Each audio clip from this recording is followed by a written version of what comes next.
¿no? Como pasa con el conocimiento humano, ahora ya sabemos, no hay verdades absolutas y cada vez las verdades que encontramos, a pesar de que son verdades y que las utilizamos para solucionar los problemas, al poco tiempo las propias verdades plantean nuevos cuestionamientos a su aseveración. O sea, no hay verdades absolutas. Hoy día lo que creemos una verdad totalmente resuelta, va a pasar un tiempo en el que vamos a empezar a cuestionar esa verdad y vamos a encontrar nuevas verdades a partir del cuestionamiento de esa verdad. Es así como ha avanzado la ciencia, es así como ha avanzado la filosofía en el mundo, ¿no? En el pensamiento y en el conocimiento humano. Entonces, el primer paradigma aceptado ha sido el paradigma mágico-religioso.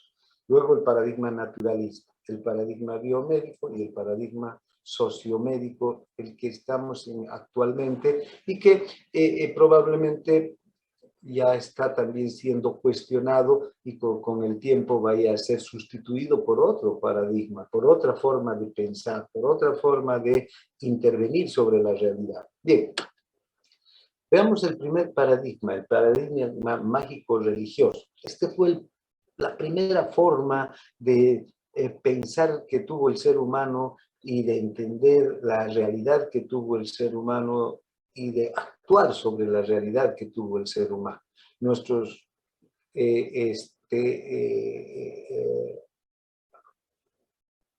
antepasados, desde los primeros grupos de humanos que abandonaron el África en su caminata a conquistar la tierra, hace más de, desde luego, antes del 500 antes de Cristo, ponemos este siglo, el 500, el siglo V antes de Cristo, como una digamos, como una referencia sobre todo lo que ocurrió antes de este siglo. Todos los humanos que vivieron a partir del siglo V antes de Cristo hacia atrás tuvieron este paradigma mágico-religioso. ¿Y qué indica este paradigma mágico-religioso en la medicina? Que las enfermedades y la salud de los humanos no son más que el resultado de la acción de fuerzas sobrenaturales que determinan, ¿no?, el estado de salud y enfermedad. ¿Qué pensaban estos, tanto en los individuos como en la comunidad? ¿Qué pensaban estos nuestros antepasados? Que habían fuerzas sobrenaturales, fuerzas a las que ellos no podían comprender ni llegar, ¿no?, ni entender, peor dominar, que actuaban a su voluntad. Estas fuerzas sobrenaturales decidían si nos enfermábamos, si sanábamos, si moríamos, si nos quedábamos inválidos. Y esto estaba supeditado generalmente a el comportamiento que teníamos con relación a esas fuerzas sobrenaturales, ¿no? Si rompíamos alguna norma, algún precepto que nos ligaba a esas fuerzas sobrenaturales, entonces estas fuerzas sobrenaturales nos mandaban un castigo en forma de enfermedad o de muerte. Estas fuerzas sobrenaturales eran espíritus, dioses, diosas, ¿no? Que habitaban los bosques, que habitaban las montañas, que habitaban el cielo, que habitaban las profundidades de la tierra. Entonces, este paradigma mágico religioso entendía que la enfermedad se producía por esta situación, por la voluntad de los dioses, por la voluntad de los espíritus, que tenían un poder al que nosotros no podíamos llegar a comprender.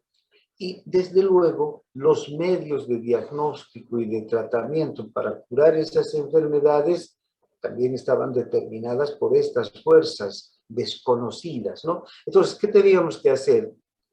Orar a estas fuerzas, pedir, rogar, implorar a estas fuerzas sobrenaturales que nos devuelvan la salud o que devuelvan la salud a un miembro de la comunidad.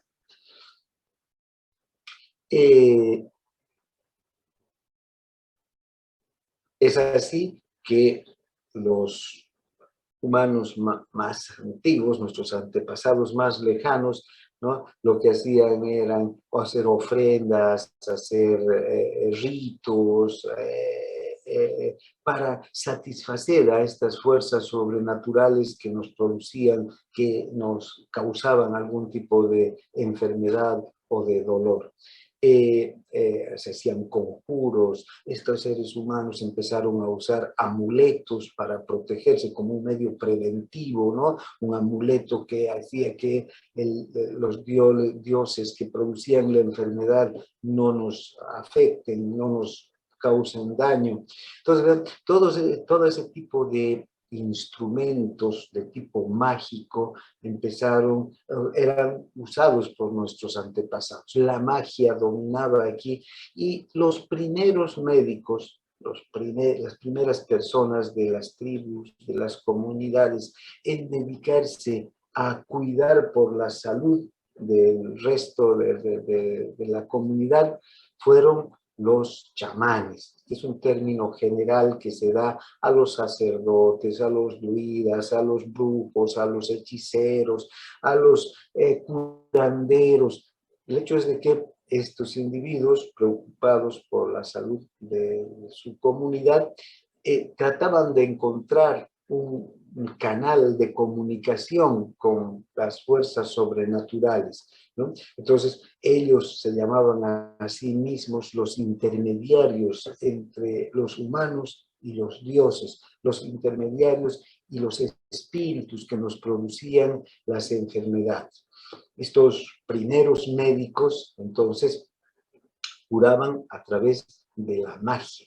Pero también estos primeros médicos, porque no eran solamente personas que tenían una idea ciegas respecto a que las fuerzas sobrenaturales nos producían enfermedad y pare de contar, sino también estas personas tenían una capacidad de observación mucho más aguda quizá que el resto, y en especial esta capacidad de observación se refería a cómo había ciertas plantas, habían ciertos productos de la propia naturaleza que solían solían tener algún efecto sobre determinado tipo de malestares, ¿no? Y entonces empezaron a usar plantas, hojas, raíces, frutos de las plantas que tenían en el bosque, partes de animales también, o emplastos con barro, para tratar de aliviar el dolor y disminuir las molestias que les producían las enfermedades. Entonces, también estos chamanes no solamente entraban en contacto con los dioses o con los espíritus que nos producían la enfermedad para rogar, para orar, para hacer sus ritos, para hacer sus conjuros, para hacer sus ceremonias en favor de la salud de los individuos, sino que además también tenían la capacidad de observar el poder curativo de la propia naturaleza, ¿no? A través de en especial de las plantas, las partes de las plantas. Bien, entonces, este pensamiento mágico religioso no solamente era... no solamente estaba plasmado en la medicina, sino en todas las actividades del ser humano. En ese tiempo, como les digo, caía un rayo, llovía, había un terremoto, cualquier fenómeno de la naturaleza que los humanos no podían interpretar, pues, y que les resultaban totalmente incomprensibles, entonces los atribuían a los dioses, a fuerzas sobrenaturales, a fuerzas que tenían un poder que iba más allá de nuestra propia comprensión, ¿no? Esta noción de fuerza, de influencia externa empezó a nacer en la mente de nuestros antepasados. Y esta explicación era para todas las situaciones de la vida cotidiana, ¿no? Y desde luego, estas fuerzas no podían ser dominadas por los humanos, ¿no? Por un terremoto, una granizada, una inundación, un incendio, la erupción de un volcán, eran eventos que superaban, todavía nos superan en la actualidad, pero imagínense, en ese tiempo nuestros antepasados no podían comprender absolutamente lo que estaba pasando. Entonces, lo único que tenían al alcance era la creencia en la existencia de unos poderes que iban más allá de nuestra propia comprensión. Entonces, así surgieron la creencia en dioses y espíritus y fuerzas que dominan estos poderes, ¿no? Pero el hombre no se queda ahí, no nos quedamos simplemente aceptando que hay dioses o hay fuerzas sobrenaturales que nos producen el bien o el mal, sino que somos capaces de poder establecer un contacto con esos dioses. Nos creemos capaces, los humanos, de poder entrar en algún tipo de comunicación con esos dioses a través de invocarlos, de dominarlos incluso, ¿no? El hombre se siente poderoso porque tiene una mente también poderosa que se empieza a desarrollar y se empieza a enfrentar a lo desconocido y buscando establecer contactos con estos dioses. Y como les digo, aquí surgen estos chamanes, estos sacerdotes. Estos chamanes también no eran simplemente curanderos, no solamente se dedicaban a curar, eran los principales consejeros de los líderes, de los jefes, de las tribus y de las civilizaciones incluso que se fueron desarrollando en la antigüedad. Los sacerdotes siempre han ocupado un lugar importantísimo en la jerarquía y estos sacerdotes, además de tener el contacto con los dioses, ejercían la medicina. Entonces nuestros antepasados médicos, los primeros médicos han sido estos hechiceros, estos curanderos. Estos han empezado a establecer, según ellos, un contacto con los dioses y ese contacto les ha permitido manejar las fuerzas del bien y también las fuerzas del mal. Y para curar las enfermedades recurrían a ritos, ceremonias, oraciones, ofrendas, conjuros, etc. Bien, estos no son humanos, estos son antecesores a los humanos, además cada uno está separado de sí por millones de años. Una es la Australopithecus afarensis, que le han puesto de nombre Lucy los antropólogos, y el otro es un Homo heidelbergensis, ya mucho más evolucionado que la Australopithecus, pero estos son anteriores a los humanos actuales, millones de años antes de los humanos actuales, pero sin embargo, esta es la línea de la evolución a la que hemos llegado actualmente nosotros.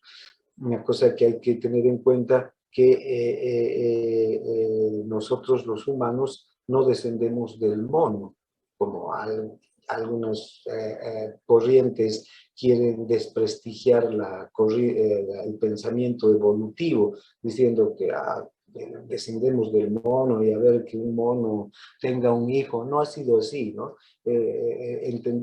Para entender la corriente evolutiva hay que entender cómo a partir de ciertas especies se han ido generando nuevas especies, ¿no? Entre ellas los humanos y los monos, que somos dos especies diferentes, pero hemos tenido hace millones de años antepasados comunes. Incluso Lucy ha tenido antepasados comunes con los antepasados de los monos, ¿no? Entonces, de los monos nos hemos alejado hace muchísimo tiempo, hace millones de años. Sin embargo, si vamos buscando la evolución, vamos a tener un tronco común evolutivo con los monos. Eso no quiere decir que descendamos directamente de los monos. Bien,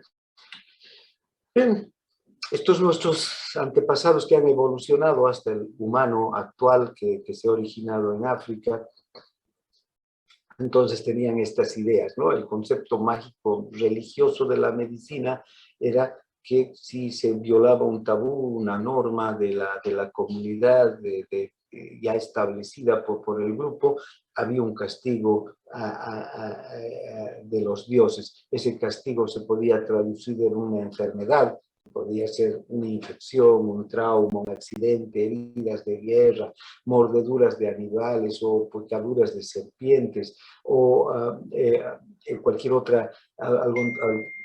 otro tipo de enfermedad que podría producir incluso la muerte del individuo. Entonces, tanto el diagnóstico como el tratamiento eran ritos, conjuros, ceremonias, sacrificios, amuletos, uso de amuletos, uso de plantas y sustancias naturales también, como les dije hace un momento. Estas tribus, estos nuestros antepasados, y todavía, como podemos ver en algunos grupos étnicos a lo largo del mundo hoy en día, aquí en Bolivia tenemos todavía grupos étnicos que hacen, aunque ya muy modernizados, muchas de estas mismas prácticas mágico-religiosas, ¿no? Para curar a los enfermos. Pero en ese tiempo, ¿qué hacían? No atendían las señales que partían del enfermo, atendían las señales que partían del entorno, ¿no? Para saber si una persona se iba a curar o se iba a morir, no lo veían, no determinaban su sintomatología. Lo que hacían era ver a las nubes, ver cómo caían las hojas de los árboles, ver el vuelo de los pájaros, o cortaban el cuello a un animal para ver la forma en la que la sangre se esparcía en el suelo. O sea, tenían métodos de diagnóstico basados en exclusivamente la magia, ¿no? Entonces, este era el pensamiento dominante del humano y de la medicina antigua. Bien, tenemos muchos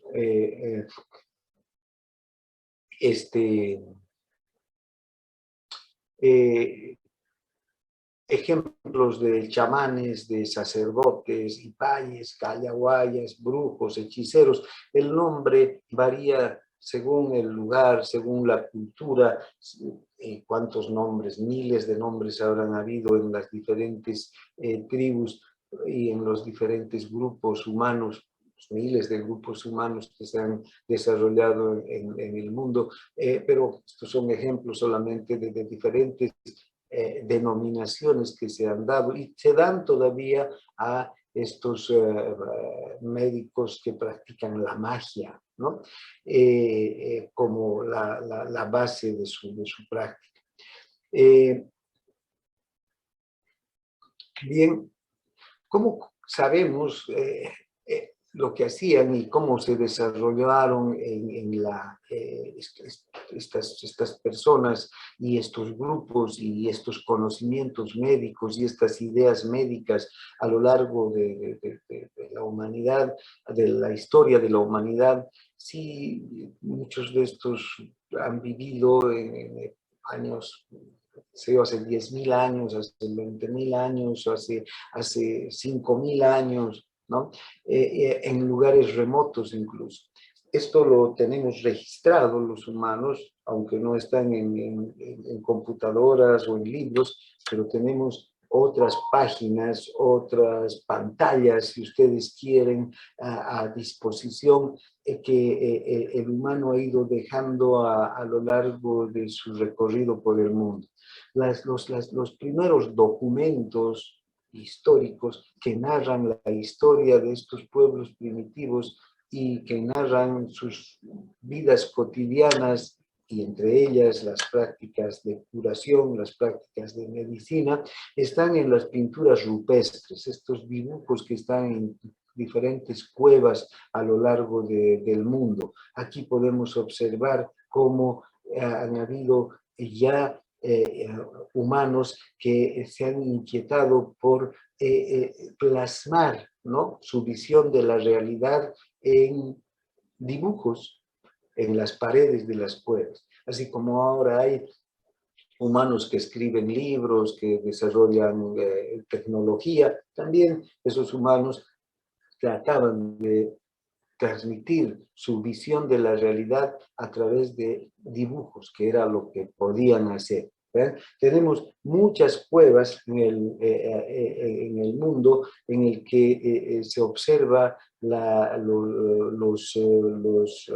a través de estos dibujos, los dibujos de este arte rupestre que se llama, en el que nos traducen o nos transmiten la vida de la comunidad, sus ritos, sus creencias.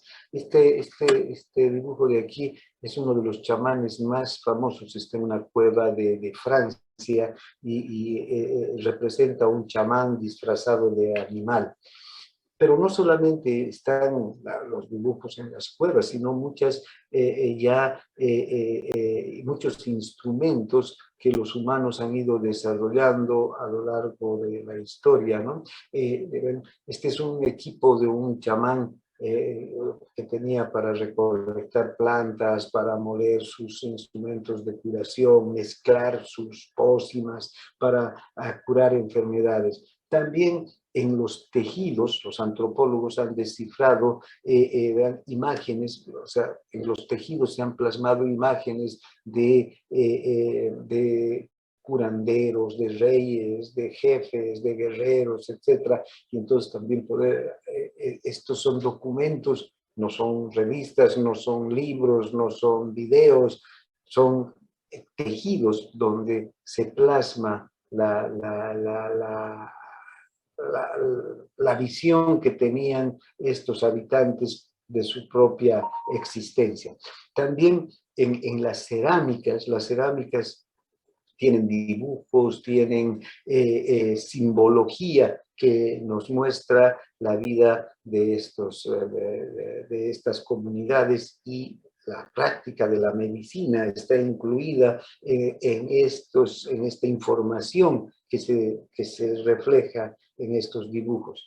También, por ejemplo, se han encontrado esqueletos en lugares secos, muy áridos, donde se han desarrollado civilizaciones, esqueletos conservados de hace 3.000, 4.000 años, e incluso estos esqueletos tenían el contenido intestinal todavía, digamos, conservado, obviamente resecado como ellos mismos, como sus propios huesos, pero los investigadores han observado que mucho del contenido intestinal de algunos de estos esqueletos eran no alimentos comunes, sino plantas medicinales, lo que nos muestra que estas personas antes de morir estaban recibiendo algún tipo de infusión, algún tipo de emplasto para su curación, ¿no? También, vean, este es una vasija para transportar líquidos. Ustedes pueden observar, aquí está el chamán y aquí una mujer a la que él está revisando, lo está curando, ¿no? También hay dibujos, están los tallados en piedra en muchas de las fortificaciones, en los muros de las ciudades antiguas, ya civilizaciones más desarrolladas, desde luego, que hicieron estos dibujos rupestres, ¿no? Y aquí tallados en piedra, donde también en muchas de estos tallados se refleja la medicina como parte de esa civilización. Ven, aquí tenemos este cráneo que se encontró en Nazca y aquí otro también que hay aquí por Bolivia, que muestran estas trepanaciones, estos orificios en el cráneo. Y hay estos cráneos por muchos lugares del mundo, pero ven, lo que llama la atención es el orificio, pero no tanto el orificio como tal, porque hay muchos cráneos con orificios que, por lanzas, por heridas de bala en algunos casos, ¿no? Y que, bueno, muestran la forma en la que ha muerto esa persona. Pero estas trepanaciones tienen algo de particular, que son orificios muy bien hechos, ¿no? Muy bien labrados en el cráneo, y que muestran además en los bordes un tejido cicatrizal, porque si esta persona hubiera muerto cuando le han hecho el orificio, al morir la persona morían también los procesos osteoblásticos, osteoclásticos del hueso y también los procesos de cicatrización, de formación de tejido fibroso. Inmediatamente al morir la persona sobrevienen todos esos, digamos, terminan todos esos eventos biológicos.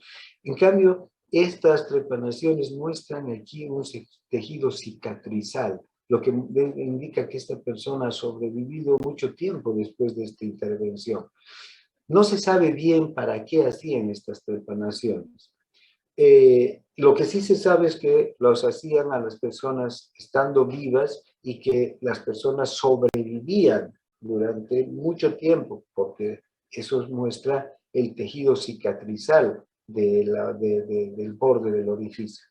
Se cree que tal vez tenían que ver con prácticas médicas o con rituales de un tipo de ritual mágico religioso, pero si estos nuestros antepasados tenían la capacidad de hacer este orificio, es que tenían de alguna manera entre sus instrumentos más primitivos, instrumentos que les permitían hacer esta trepanación, este orificio en el cráneo, y mantener además a la persona viva, ¿no? Bien, aquí, por ejemplo, en las pirámides de Egipto, en una de las pirámides,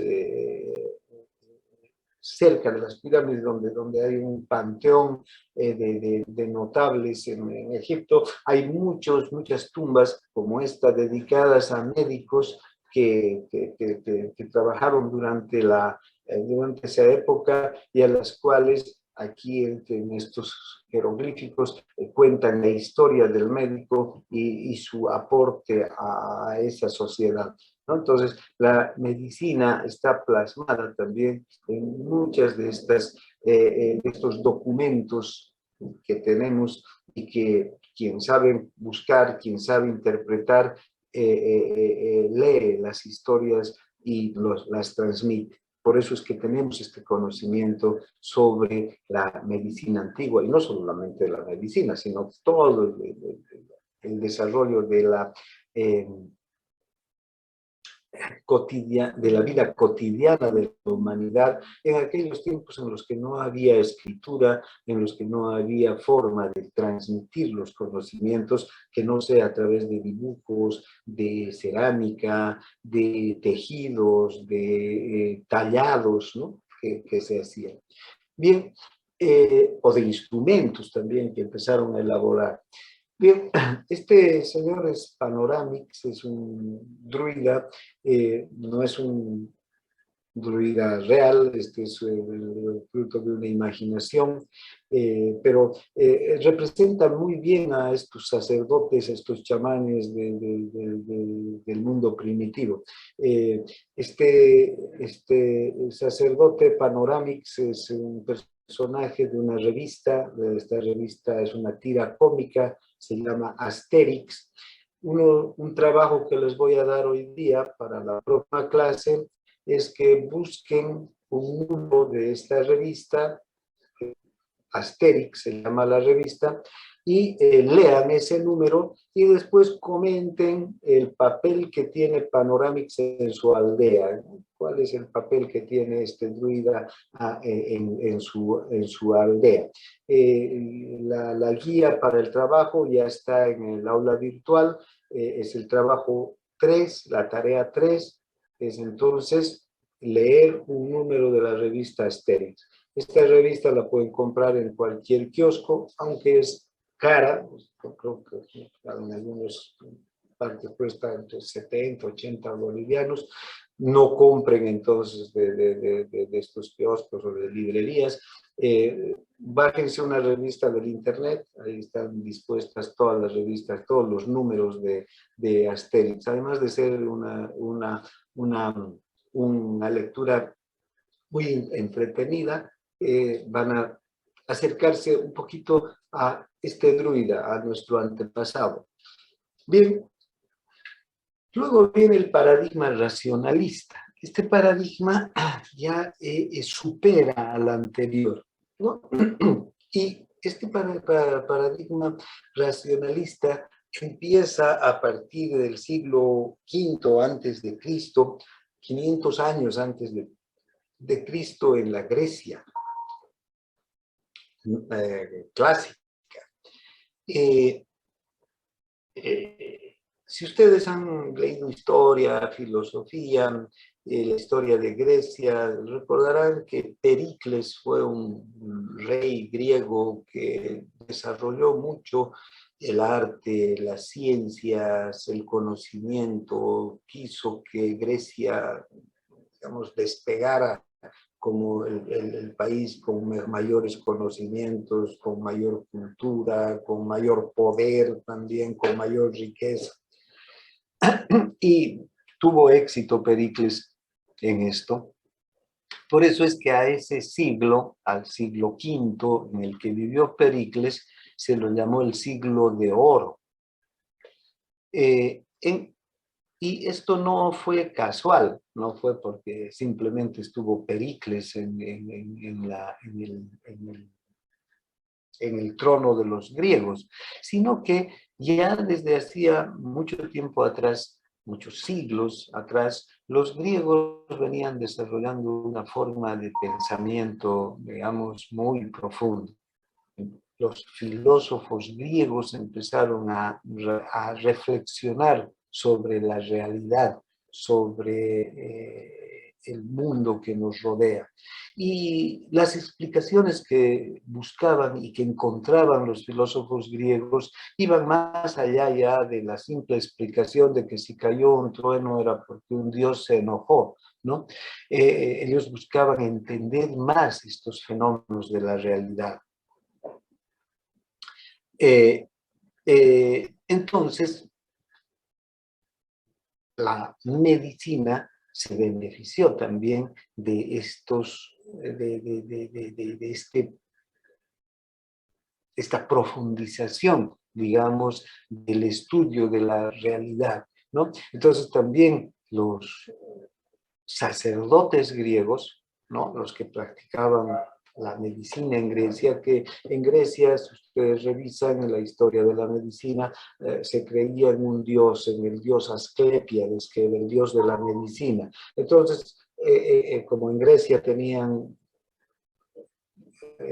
templos para todos sus dioses, el dios Asclepiades también tenía varios templos en Grecia, y hacia esos templos iban los enfermos, que eran una especie de hospitales, digamos, pero donde no se les curaba precisamente, sino los sacerdotes hacían más ritos y pedidos al dios Asclepiades para que los enfermos se puedan curar. Desde luego también eran personas muy versadas en plantas, en baños, en otro tipo digamos,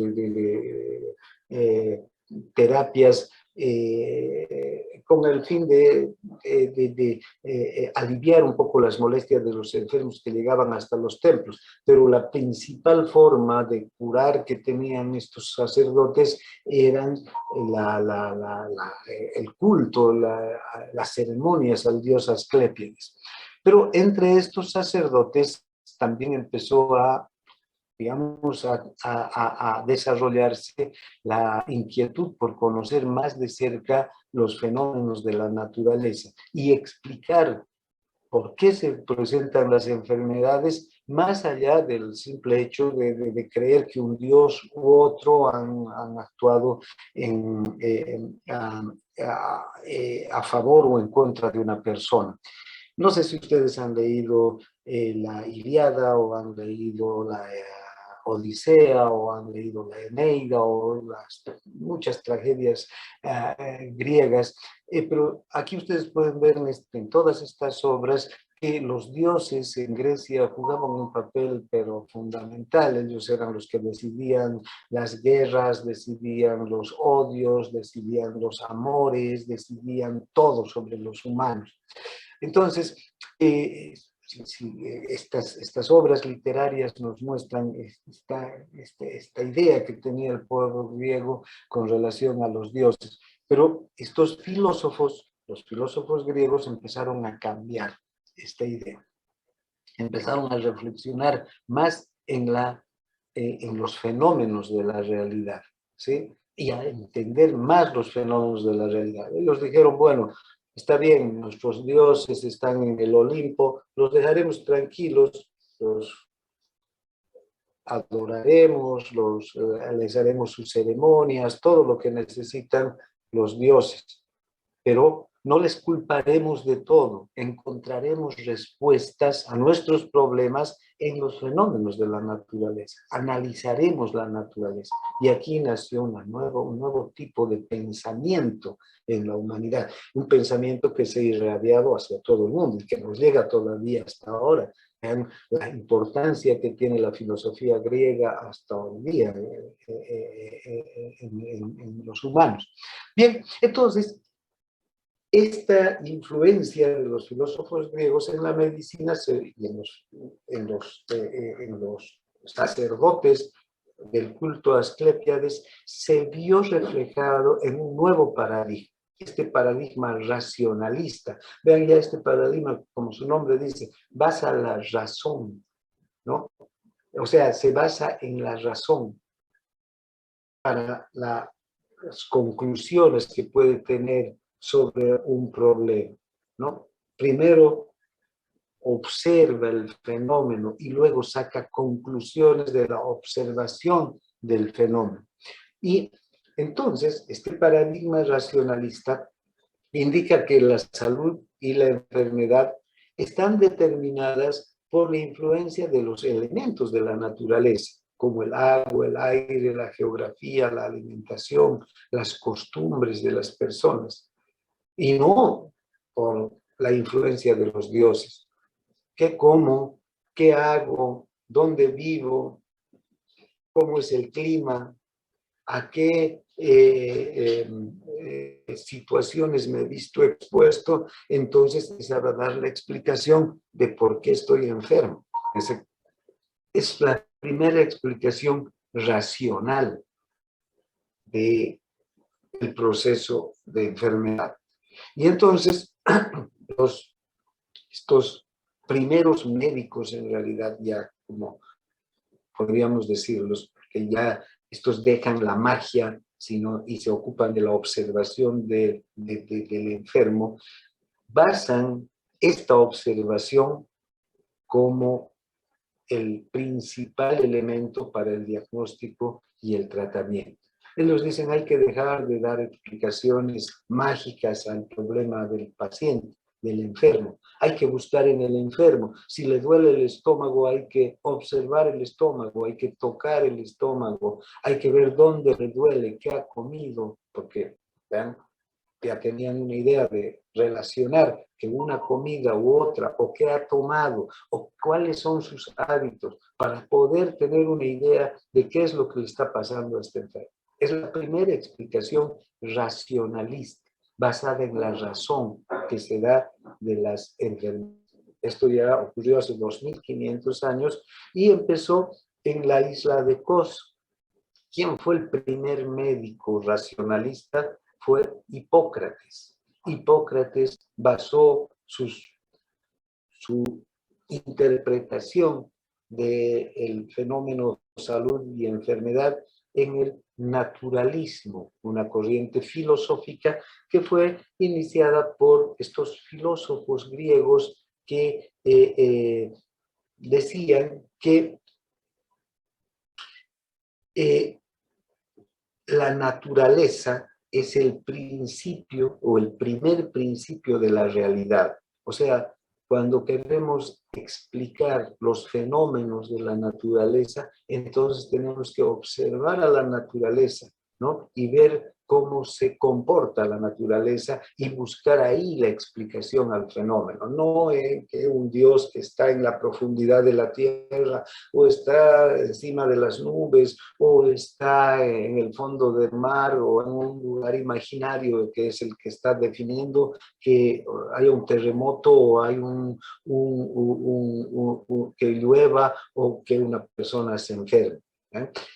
Esta corriente es naturalista, entonces dice que la naturaleza está formada por la totalidad de las realidades físicas existentes y por lo tanto es el origen único y absoluto de todo lo real.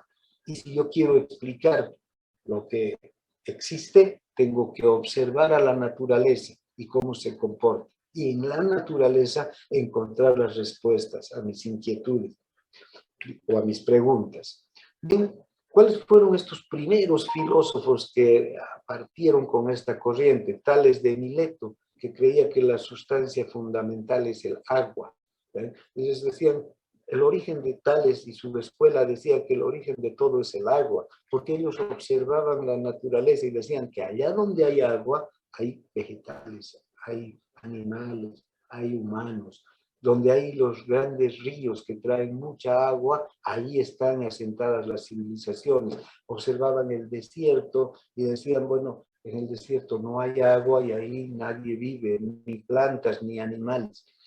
Anaximandro, por su parte, decía que el apeirón, que era la sustancia fundamental, lo indeterminado, una masa amorfa, pero que estaba constituida por todos los elementos de la naturaleza. Anaxímenes decía que era el aire, porque también igual que Tales decía, donde hay aire hay vida. Si no hay aire, no vive un humano, no vive un animal, no vive una planta, ni siquiera el fuego sobrevive cuando no hay aire.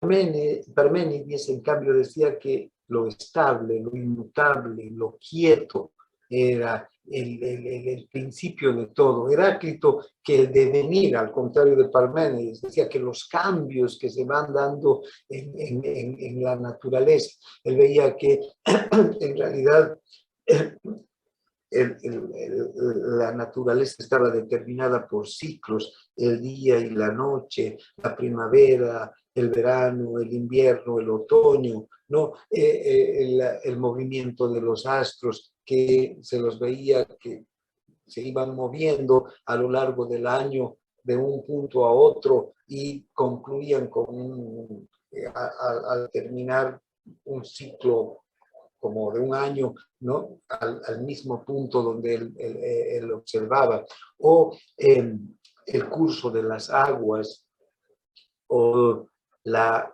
vida abundante durante un periodo de tiempo en el campo, por ejemplo, ¿no? El trigo se sembraba, producía el trigo, luego moría, quedaba el campo seco y después otra vez las mismas semillas de trigo volvían a hacer brotar las plantas. Entonces hablaba del devenir, ¿no? Observaba cómo, y también en los animales y en los humanos había este devenir, este permanente cambio de niñez, adolescencia, a edad madura, a reproducirnos, a tener hijos y finalmente la edad a la ancianitud y la muerte, y así en los ciclos que se iban dando a partir de una persona, ¿no? sus hijos, sus nietos, que iban en un permanente ciclo de vidas. Pitágoras, en cambio, decía que el valor absoluto era la abstracción de la cantidad. Él hablaba de los números, ¿no? Pitágoras es conocido como un matemático. Él veía que la naturaleza estaba en realidad representada por los valores de los números y que con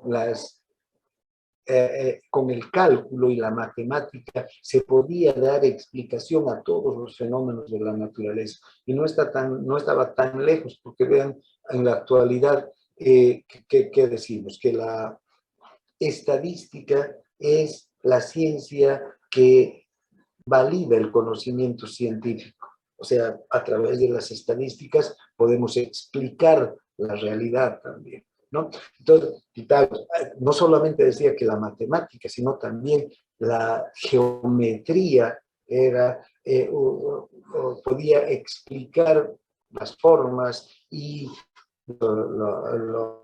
los hechos de la naturaleza.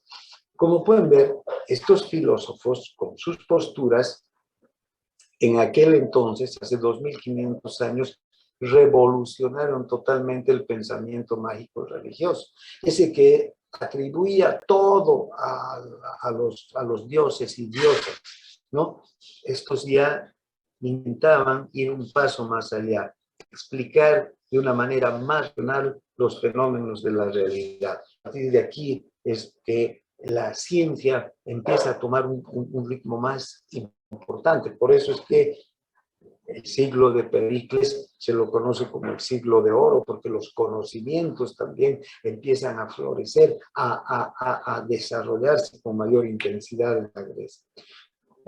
Hubo un filósofo, Almeón de Crótona, que explica que la enfermedad y la salud están dados por la idea de la armonía y se basa en el equilibrio pitagórico. Decía que la salud es el equilibrio de todas las potencias, de lo húmedo, lo seco, lo frío, lo cálido, lo amargo, lo dulce. Si este equilibrio se rompe y alguno de estos componentes empieza a predominar, entonces se producía una monarquía, un desequilibrio. Y cuando había ese desequilibrio, se producía la enfermedad. Almeón de Crótona fue el primero en explicar estos principios de equilibrio de las diferentes potencias, decía él, que conforman el ser humano. Nosotros estamos constituidos por elementos húmedos, por elementos secos. Claro, veía que teníamos huesos, que teníamos sangre, que lo frío y lo cálido, ¿no? Intercalaban en nuestro propio organismo, lo amargo y lo dulce. Entonces, todos estos elementos están en el humano y están en perfecto equilibrio y en armonía. Cuando alguno de estos elementos se desequilibraba, producía esta monarquía, un desequilibrio. Entonces, ya no, cuando vemos lo que afirma este filósofo, ya no está afirmando aquí que un dios u otro es el que está determinando si nos enfermamos o no, sino los componentes que forman parte de este equilibrio en nuestro organismo. Y esos componentes pueden desequilibrarse por algún factor que está también presente en la naturaleza o en nosotros mismos, ¿no? Si comemos algo, si nos exponemos a la intemperie, al frío o al calor, si tomamos algún tipo de agua contaminada, ¿no? Si tenemos algún hábito, alguna costumbre, etc. Entonces, ya la idea de enfermedad va cambiando también. Este filósofo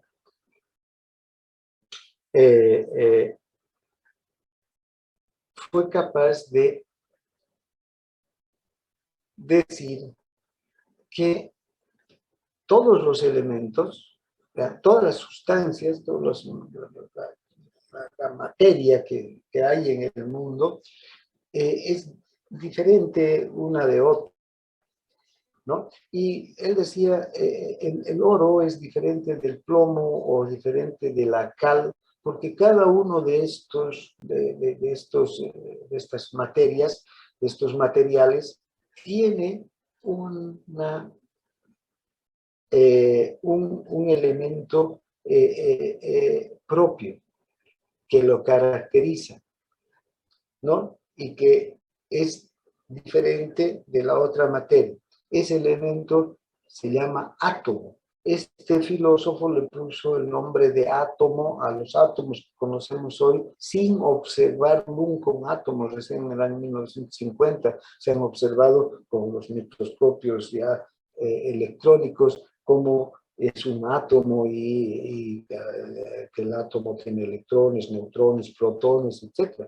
Pero él, hace 2500 años aproximadamente, ya habló del átomo y lo hizo solamente a partir de la observación, o sea, de observar que la cal es diferente del oro y el oro es diferente del plomo y el plomo es diferente de la plata o diferente del agua. Y entonces cada uno de estos materiales, según su conclusión, debería estar compuesto por una unidad que le es propia. Y esa unidad es diferente en cada material.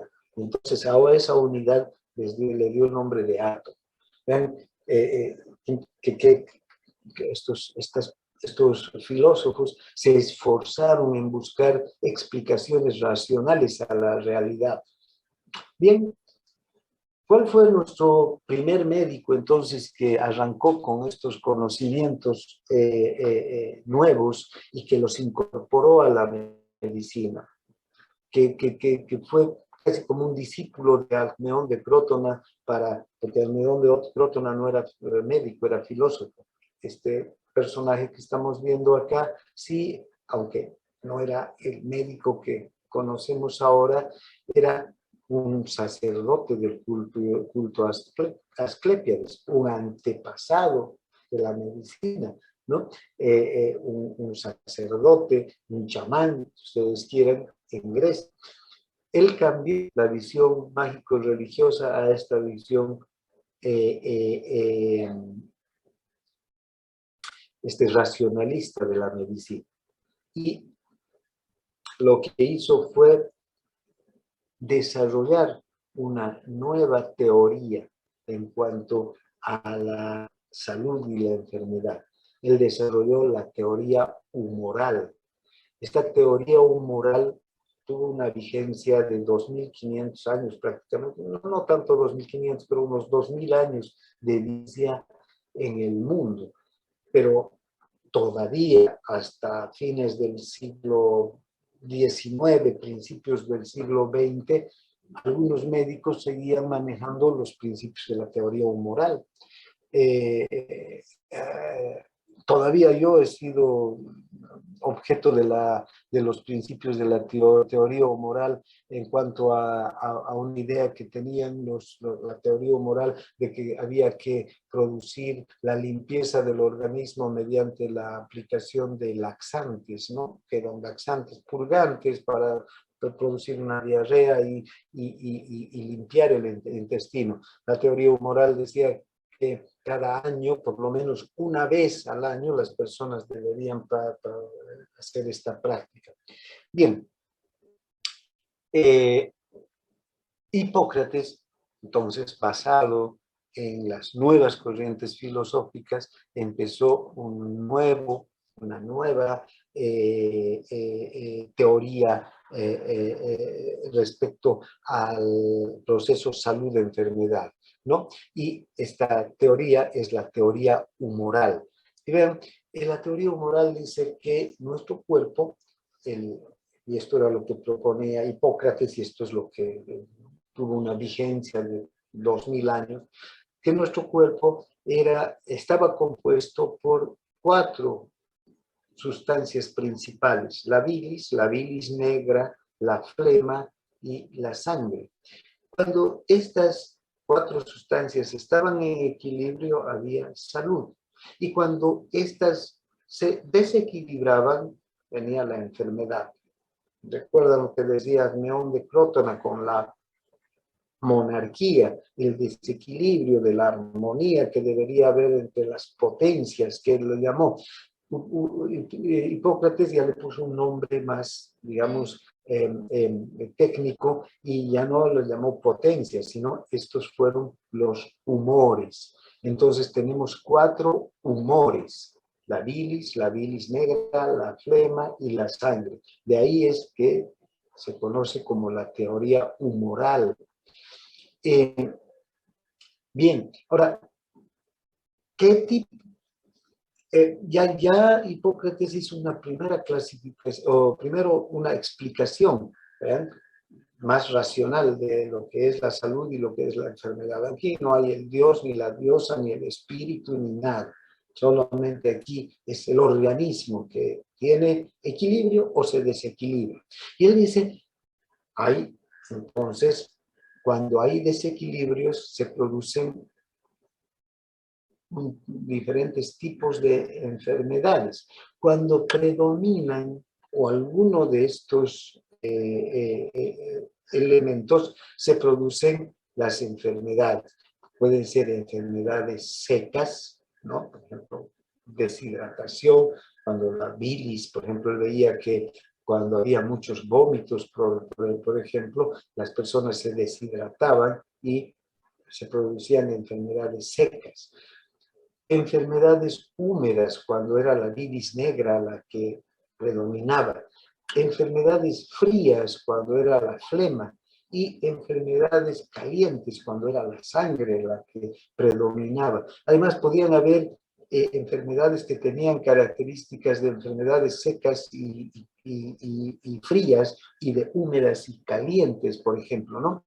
Y también él indicó que cuando se presenta cualquier tipo de esta enfermedad, o una combinación entre seca y fría, o entre húmeda y caliente, hay que proceder con un tratamiento específico para devolver el equilibrio al organismo. Y ese tratamiento estaba en base a generalmente hierbas medicinales, partes de animales, plantas, ¿no? En general,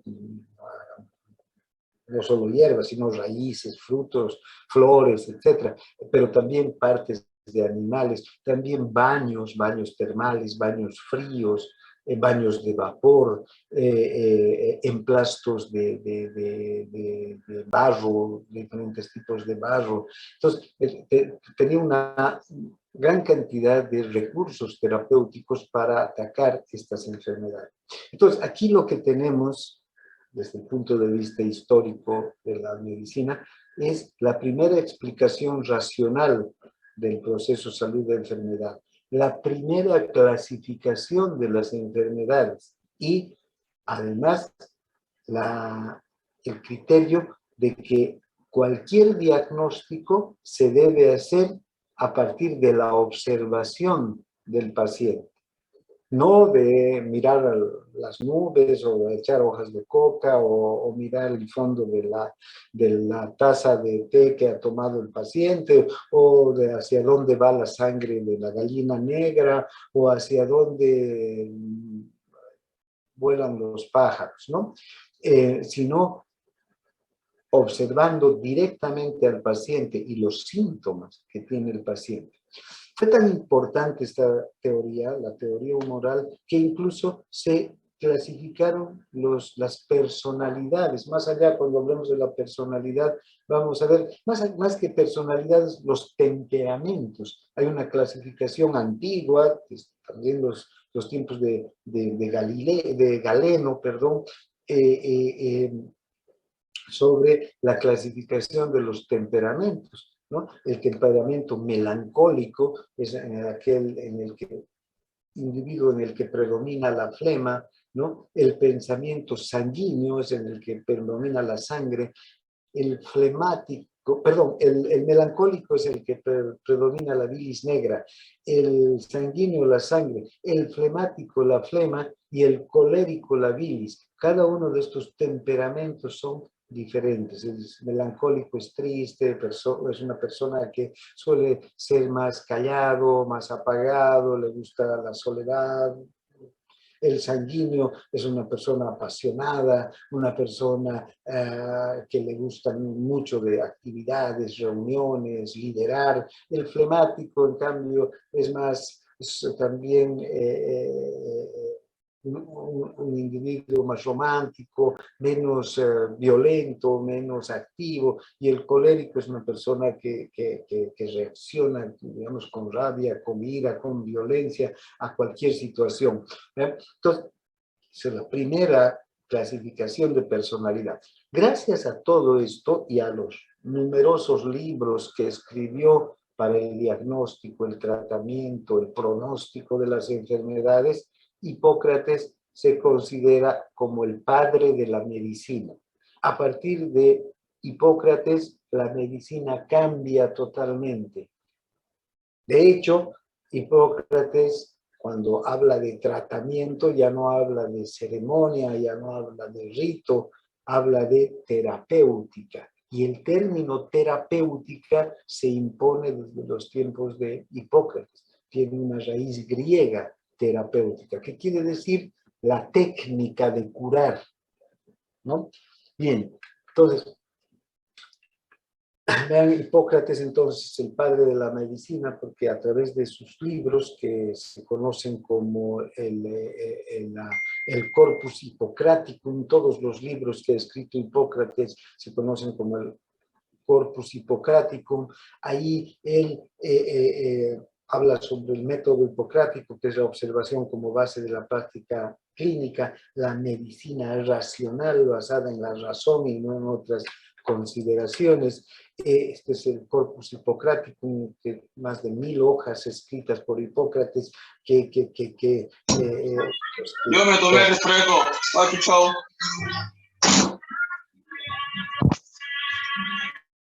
Clasifica las enfermedades, ¿no? Además, también, por ejemplo, tiene este famoso tratado sobre los aires, las aguas y los lugares que les sugiero que busquen en internet y lo lean. No es un libro grande, son pocas hojas, porque, ¿no? Él aquí, en vez de atribuir un origen divino a las enfermedades, más bien discute y propone causas medioambientales. Y aquí él sugiere que el clima, el agua, el viento, la situación geográfica son fundamentales para evaluar la salud de las personas que habitan en un lugar. Él decía, en ese tiempo los médicos no eran como ahora que esperamos en nuestro consultorio que venga el paciente, sino los médicos salían a curar por las comunidades, eran más itinerantes, incluso emprendían viajes que podían durar semanas. Además, en esos sus viajes recolectaban plantas, recolectaban las cosas que necesitaban para sus tratamientos. Les decía que cuando uno llega a un lugar, lo primero que tiene que ver es que el clima del lugar, cómo es el agua, qué tipos de alimentos hay, en qué trabaja la gente, ¿no? ¿Qué hábitos tienen esas personas? Si consumen alcohol, si comen una cosa u otra. Y entonces todo eso, o sea, nos va a ayudar a la hora de llegar a un diagnóstico. Cuando atendamos a un paciente ya con sus síntomas, con sus molestias, sus dolores, también tenemos que tomar en cuenta todo lo que hemos visto al llegar y tratar de relacionar con los síntomas para llegar a un diagnóstico, ¿no? ¿Ya? También él dice que podía el médico pronosticar, predecir cómo iba a ir una enfermedad, pero esto no mediante el vuelo de los pájaros, porque la medicina mágica decía, voy a vivir, le decían al chamán, le decía, esperen un momento, voy a ver si cae un fruto del árbol, si el fruto cae de una posición va a vivir, y si va a caer de otra va a morir. Vean, esos eran los métodos de diagnóstico basados en la magia, ¿no? Hipócrates propone que se podía más o menos predecir la evolución de la enfermedad basado en la observación y en la evaluación de un número suficiente de casos. Es como ahora. De hecho, la estadística ahora y la teoría de la probabilidad nos apunta a esto, ¿no? ¿Qué tan probable es que me cure? ¿Qué tan probable es que me sane? La probabilidad se basa en el número de observaciones, de eventos que se dan en relación a un problema en particular. Si veo 1000 pacientes y de los 1990 se mueren, entonces la probabilidad de que este paciente que tiene la misma enfermedad se muera en el lapso de 6 meses es alta. ¿No es verdad? Eso es lo que proponía Hipócrates. Cuando vamos a predecir, cuando vamos a hacer un pronóstico de una enfermedad, lo hagamos basado en la observación del número de casos que hemos visto y no en otros elementos, ¿no? No mirar, a ver, fume un cigarro y ver si la ceniza cae, si no cae. Son elementos basados en la magia y los médicos no podemos utilizar ese tipo de elementos. Eso es lo que decía Hipócrates. Por eso es que a Hipócrates lo consideramos al padre de la medicina. Hizo la primera clasificación de las enfermedades y no solamente hizo una clasificación de enfermedades, sino también catalogó las hierbas y los alimentos y todos los productos que utilizaban para el tratamiento de las enfermedades en base a sus propiedades secas, húmedas, frías y calientes para poder contrarrestar, ¿no? Una enfermedad que tenga un origen seco, húmedo, frío o caliente, como hemos visto hace un momento. Bien, entonces, además Hipócrates también no se quedó solamente en la teoría y en la clínica, sino también hizo ver, esta es una mesa para reducir fracturas que diseñó Hipócrates. No se diferencia mucho en los principios básicos de una mesa para reducir fracturas de un traumatólogo actual, solo que aquí hay un juego de palancas sobre una mesa rústica de madera. Ahora será una mesa súper moderna, sofisticada, pero también basada en un juego de palancas. Puede ser eléctrica, la máquina, todo lo que ustedes quieran, pero el principio de que hay que estirar los dos cabos de la fractura para volverlos a colocar en su lugar mediante palancas, en especial fracturas como las del fémur, por ejemplo, donde la contractura de los músculos de la pierna es enorme cuando se produce una fractura. Entonces no es fácil solamente estirando. Para el traumatólogo solo estirar no es fácil, tiene que ayudarse con un juego de palancas para poder hacer eso. Aquí Hipócrates ya diseñó para hacer ese tratamiento. O esta fractura de las cervicales también, no se está torturando a este individuo aquí, este es un paciente solo que tiene una fractura de las cervicales y que está en este momento colgado en un dispositivo como una escalera para evitar que el peso de la cabeza siga haciendo una presión sobre las cervicales, liberar de esa presión a las cervicales y que pueda consolidar una fractura a este nivel y el paciente pueda recuperar, ¿no? Son ideas que Hipócrates fue desarrollando a lo largo de su práctica médica. Por todas esas razones, a Hipócrates le debemos digamos, lo que conocemos como método hipocrático, la observación como base de la práctica clínica y la razón ante todo, ¿no? Ante ninguna otra consideración, el uso de la razón. Por eso Hipócrates es el padre de la medicina. La segunda tarea para la próxima semana es que ustedes investiguen, lean sobre la vida de Hipócrates y escriban una pequeña reseña de media página sobre la vida de Hipócrates y otra media página sobre lo que ustedes creen, qué opinión tienen de Hipócrates, qué les despierta a ustedes Hipócrates, una cuestión ya personal respecto a este gran médico que lo consideramos el padre de la medicina. De hecho, Hipócrates es tan importante en nuestras vidas que él hizo en sus tiempos un juramento. Él juró a Apolo, que era su dios preferido, el ser leal con el paciente, ¿no? Que el pensar primero en el paciente más que en ninguna otra consideración, ni una consideración económica, ni de ningún tipo racial, ni política, ni nada, ni familiar debería haber cuando atendemos a un paciente, sino el hecho de curarlo simplemente, ¿no? Además, guardar las confidencias que nos da el paciente, ¿no? El paciente nos cuenta mucho. Cuando nosotros llegamos, el paciente nos cuenta cosas que incluso no cuenta a las personas más cercanas de su alrededor, ¿no? Y nosotros, el médico generalmente es un desconocido para el paciente. Sin embargo, él confía en el médico y nosotros tenemos que responder a esa confianza. Todos estos elementos, Hipócrates nos lo recuerda y nos hace que todos los médicos nos comprometamos con nuestra profesión. Y cuando salimos, el día que salimos médicos, lo que hacemos es practicar el juramento hipocrático. Es ese juramento que nos ha legado Hipócrates para ser leales y consecuentes con nuestra profesión y con el paciente en particular.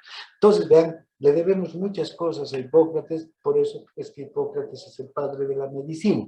Y antes de terminar y pasar un poquito más a hablar de estos elementos, decirles que lean también el juramento hipocrático, ¿ya?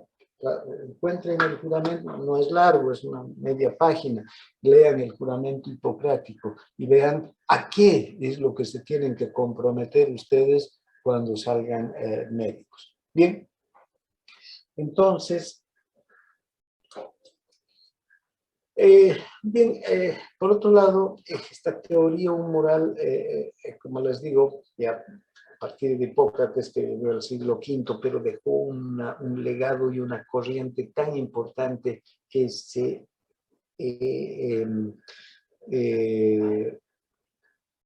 propagó por todo el mundo que conocido en esa época por los griegos, que eran la civilización dominante. Entonces se propagó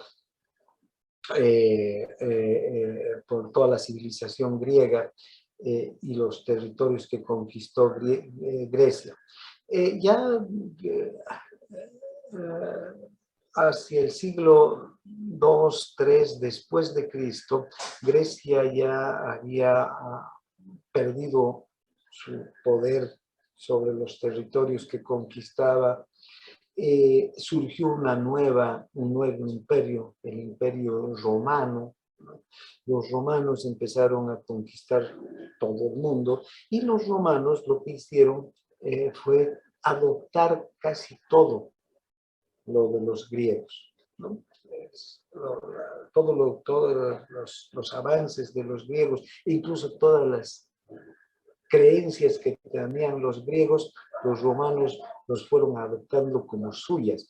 Cambiaron el nombre de las cosas, incluso los dioses griegos son prácticamente los mismos dioses griegos, son los dioses romanos, solo que con otro nombre.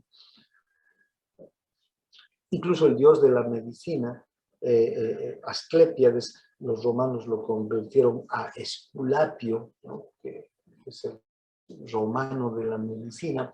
Entonces, bien, la teoría humoral la adoptaron como suya y de hecho hubieron muchos médicos romanos que desarrollaron y que practicaron la teoría humoral en la Roma imperial, en la Roma dueña del mundo, ¿no?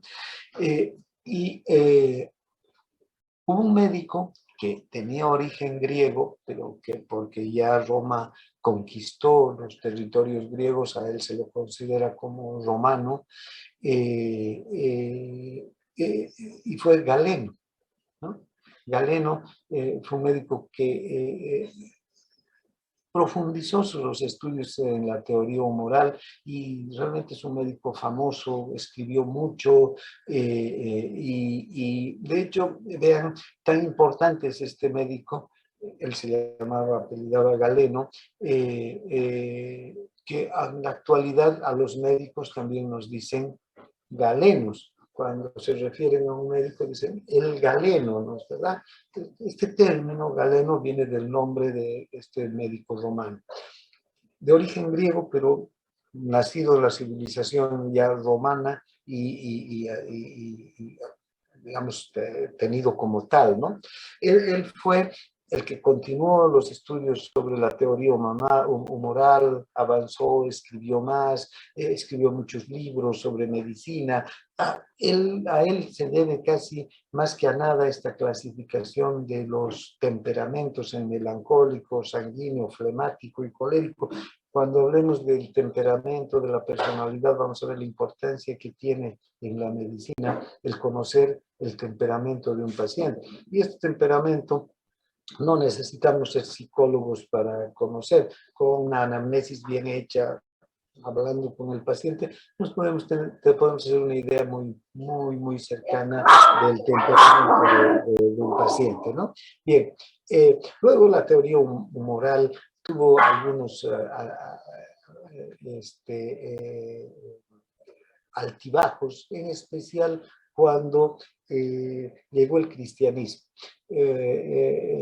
A partir del siglo IV, V después de Cristo empezó el cristianismo a crecer en Europa. De hecho, todas las ideas de los griegos y de los romanos fueron perseguidas, los libros quemados, la mayor parte de los libros de la teoría moral fueron perseguidos. Los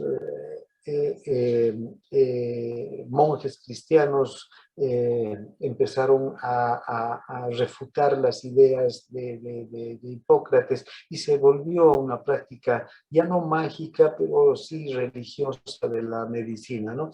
Ellos decían que si Jesús curaba con la imposición de las manos, por la fe de las personas, eso era suficiente, que no necesitaban médicos, que no necesitaban ningún tipo de hierbas medicinales ni nada. Incluso monjes que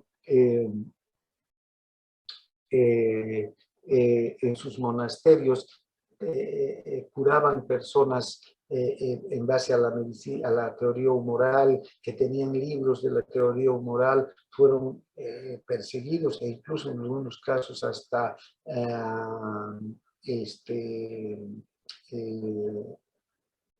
quemados como herejes porque leían lecturas paganas que eran los libros médicos de la teoría humoral, ¿no?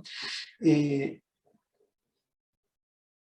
es bueno siempre leer la historia, pero también hay obras literarias que nos ayudan a acercarnos a estos pasajes de la historia con algún con un matiz, digamos, de un trama literario, ¿no? Si ustedes algún día pueden leer un libro que se llama En nombre de la rosa, de un autor que se llama Umberto Eco, van a ver ahí cómo un grupo de monjes digamos, depositario en su biblioteca central de muchos libros con conocimientos matemáticos, químicos y de medicina hipocrática que fueron al final quemados en la hoguera por herejes, por la Inquisición, ¿no? Si algún día tengan tiempo de leer el nombre de la rosa. Aún que también hay una película con este actor Sean Connery, ya muerto este actor, pero un ganador de Oscar seguramente, pero En nombre de la rosa. traten de ver a través de, estas lecturas, acercarse un poco también a lo que ha sido la historia, ¿no? Bien, ahora si leen historia, mucho mejor. Bueno, pero estos monjes, entonces, que practicaban la medicina humoral fueron proscritos. La Iglesia Católica se opuso durante varios siglos a que se practique la medicina humoral. Ellos decían que con la imposición de manos y la fe eran suficientes, pero bueno, en realidad la medicina humoral se siguió practicando casi de manera clandestina, y los médicos solían tener una actitud muy política también, ¿no? Quedaban bien con las autoridades de la Inquisición, pero también al mismo tiempo a sus pacientes les daban medicamentos basados en los conocimientos de la teoría humoral, sin que necesariamente digan que estaban haciendo una medicina griega o romana, sino buscando una serie de otras argumentaciones, pudieron practicar la medicina humoral a lo largo de la Edad Media, que fue la más difícil, ¿no? Bien, entonces,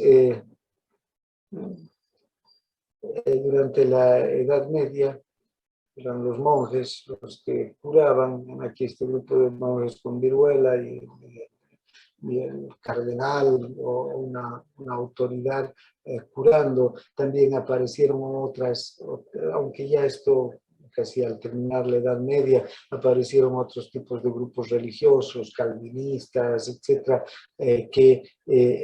grupos protestantes que también tenían unas ideas muy radicales en cuanto a la ciencia y en cuanto al desarrollo del conocimiento, con mucho fanatismo religioso de por medio. Pero bueno, la medicina pudo, a pesar de todas esas situaciones, continuar con estos conocimientos de Hipócrates en el manejo, en el diagnóstico y el tratamiento, sin mezclarse con el tema religioso ni el tema político. La medicina pudo equilibrarse muy bien y seguir con digamos, la visión de Hipócrates, ¿no? La observación como base del tratamiento, y ahí la utilización de plantas, de partes de animales para curar a las personas. Y si encima de eso venía un cura y rezaba, o venía un pastor y rezaba, bien por el paciente, no le iba a hacer mal, desde luego,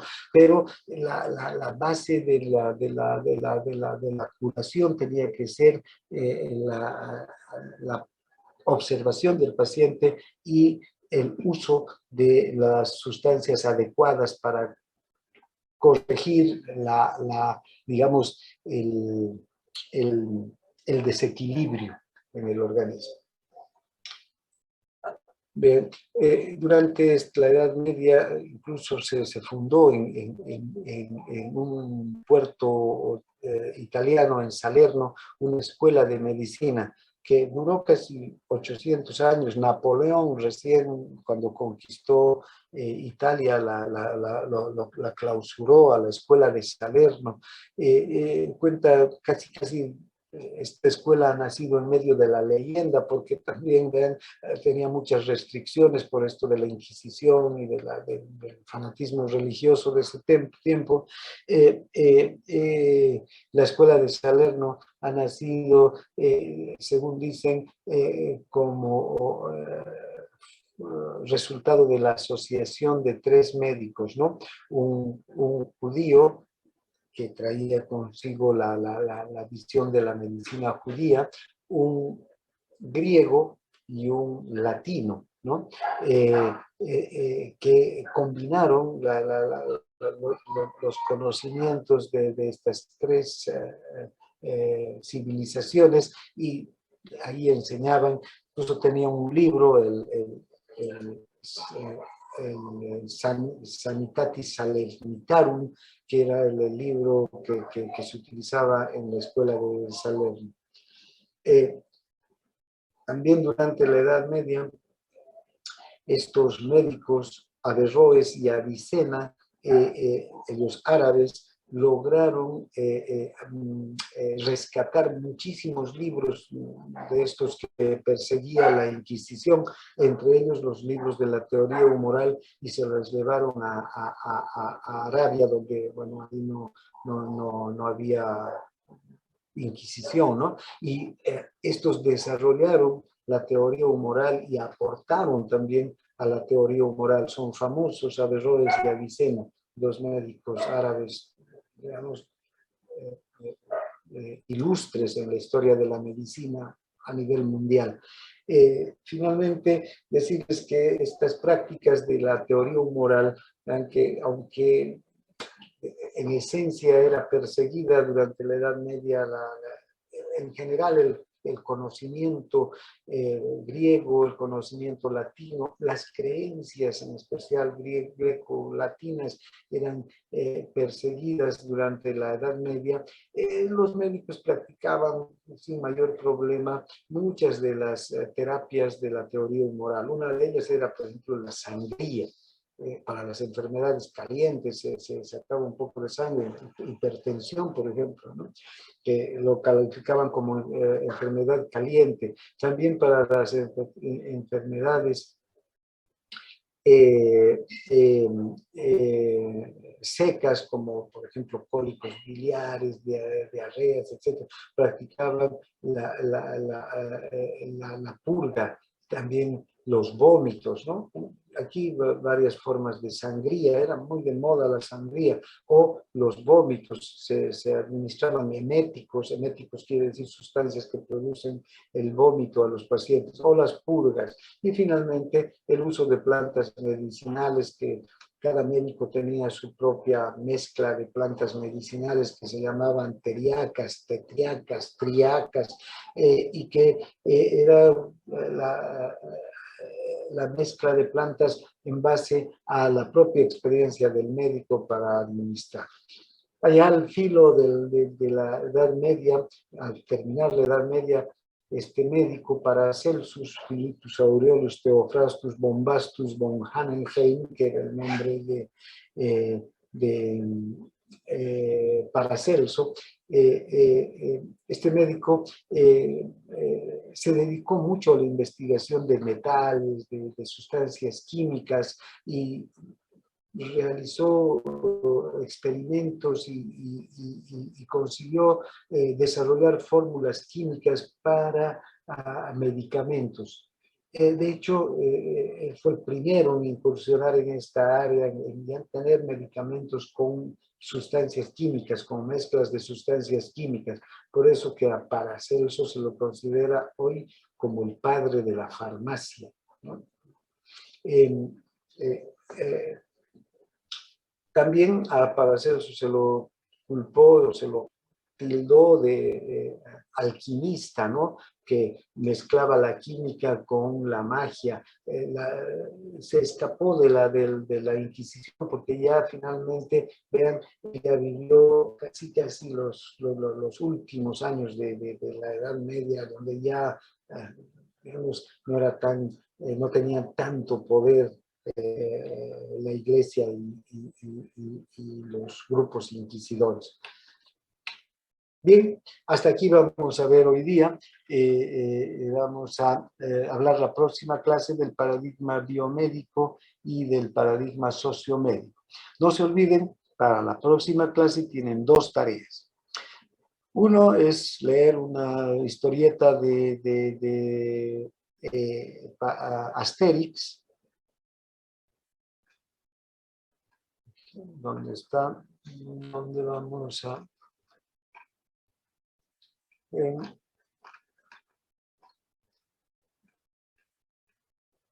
¿Dónde está Panoramix? La historieta que tienen que buscar y busquen en el internet, es Asterix.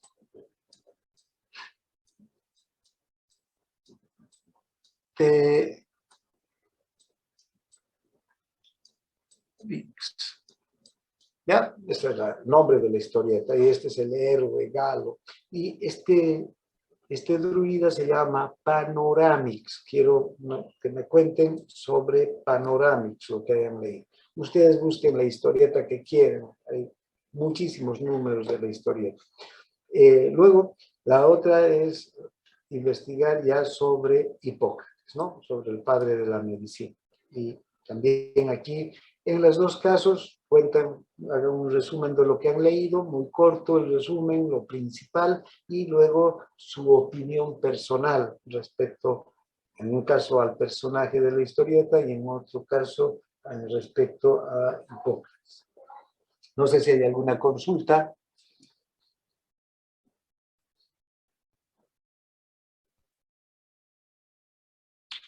No hay ninguna consulta, ninguna opinión. Bueno, en este caso entonces nos vemos la próxima clase. Gracias por su participación, que tengan un buen día. Doctor, ¿Sí? ¿no toma lista usted? No, no tomo lista. La asistencia en la universidad es libre, de hecho es una conquista del universitario y forma parte de la autonomía universitaria. Se supone que el estudiante viene por voluntad, ustedes quieren ser médicos, nadie les está obligando a ser,